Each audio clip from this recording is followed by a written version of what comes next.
So can you imagine for a minute a lady being on a date who wants to be a trad wife with a gentleman, and she is curious to ask him, do you know what a trad wife is? How many men do you think could answer that question? I don't think many men could. I mean, I grew up with the term housewife. Well, I think the reason why the word trad wife came up is because it disappeared. You know, I think that there was what you call a standard for a wife, you know, in the 19th century and in the early 20th century, and even up to the 50s, which we talk about the nuclear households or whatever. And that became what you would call a traditional wife, right, in the traditional sense, meaning that she would embrace those classic values of what it meant to be a woman and what it meant to be in her femininity. So another word for the trad wife could be the neo-trad wife. Everybody knows what a traditional wife is in terms of man being the breadwinner, woman being the woman that would take care of the children, cook the food, take care of household responsibilities and all that basic activity.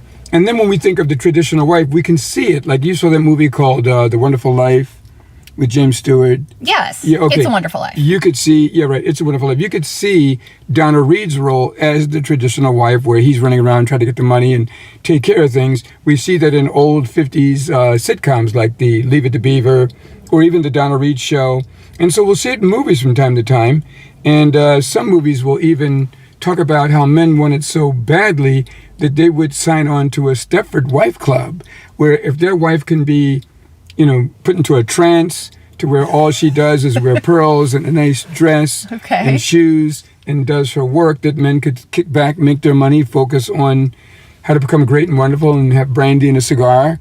You know, that's the lifestyle that they would choose. So I think the word trad wife has come because it stopped existing for a while. I think it stopped existing around the 70s, 80s, 90s. So then you had housewives, and then you had stay-at-home moms. Yes. And so you had stay-at-home moms, which sounds like slavery, and then you had soccer moms who sound like they had a little bit of freedom as long as they were involved in some kind of sport. Well, they have a lot of transportation responsibilities. Yeah, the soccer mom would be the Uber mom. The Uber mom, yeah. And then you have, you know, the housewife that just cleans and cooks and whatever and does whatever the man says.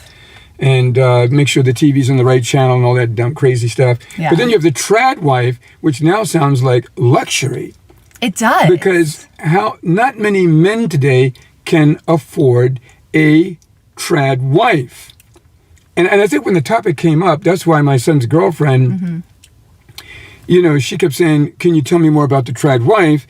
And my son didn't want me to talk about it because she's been following that a little bit on TikTok and so forth. And so she knows that my son is qualified to house a traditional wife and to take care of her. So where are the young men that are like 35-ish, early 40s, that are in a position to provide a trad wife lifestyle to a woman, if a woman wanted that? That's the key question.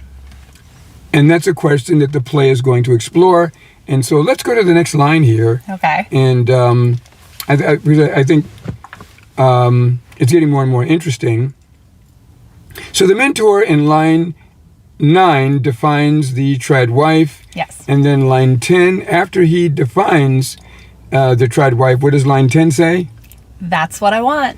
Mentor. In other words, you advocate for the values of family, femininity, and submission to a husband's leadership.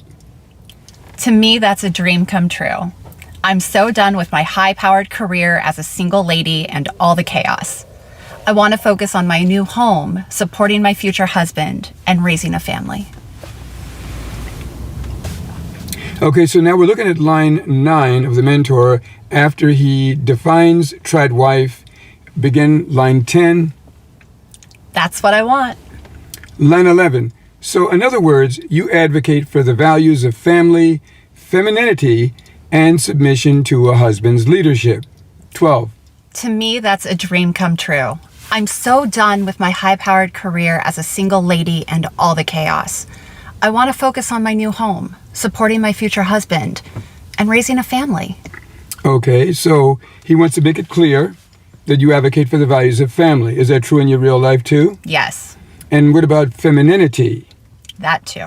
And that's something that should be explored, because when you start exploring femininity, I think it's impossible to explore it thoroughly without bringing in the divine feminine. Oh, okay. I don't see how that's possible. And so when you start getting into the divine feminine, which takes us to the sacred feminine, and those two are different, which we'll explain later, it sheds light on how the woman becomes the domestic goddess in the household. It doesn't necessarily mean that she's competing with Christ or competing with, traditional religion in any sense of the word. Mm-hmm. But there is a certain amount of respect and reverence that the woman should have, that even the Bible speaks about.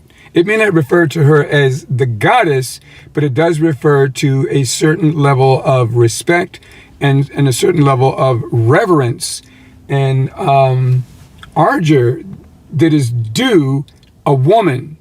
A woman. That is due a woman, case closed on Good. that. That's nice. I appreciate that. So it does take a certain kind of man to be able to see that, and a certain kind of a man to understand that if you have a bad woman, and if you have a nagging woman, and if you have a woman that's out of control, a lot of that is because you as a man are not providing the energy and the space that she needs to rest in her femininity. It's on the man to do that, and I believe that. I see it. I see it a lot in our society, sadly. What do you see? I see so many women that are constantly in their masculine energy because they're contributing to the family in a way that they don't align with. They're contributing by going to work and having to be this, like going to work for somebody else, and then have that person influence the family decisions just by the mom being needed to be physically at the office, not working from home, not being able to nurture the children, not being able to do the things that the husband is asking them to do because they're also splitting their time at another facility, and then having that other facility dictate, oh, are we going to go on vacation for spring break? Oh, I can't give you that time off, but that's when my kid's off. Well, sorry, you don't get to go anywhere. Yeah, I see what you mean. And I see husbands get so upset that their wife is having to answer to another entity, but why are they answering to this other entity? And that's because the man is not qualified to create the traditional wife or the traditional housewife who could be a solution to their financial problems. Because when you look at a lot of the women on Shark Tank, they were trad wives, and they got into their divine energy and saved the whole household. And I can give you a lot more stories on that. We're out of time. Okay. Well, it was great to have you today, Jason. It was a pleasure.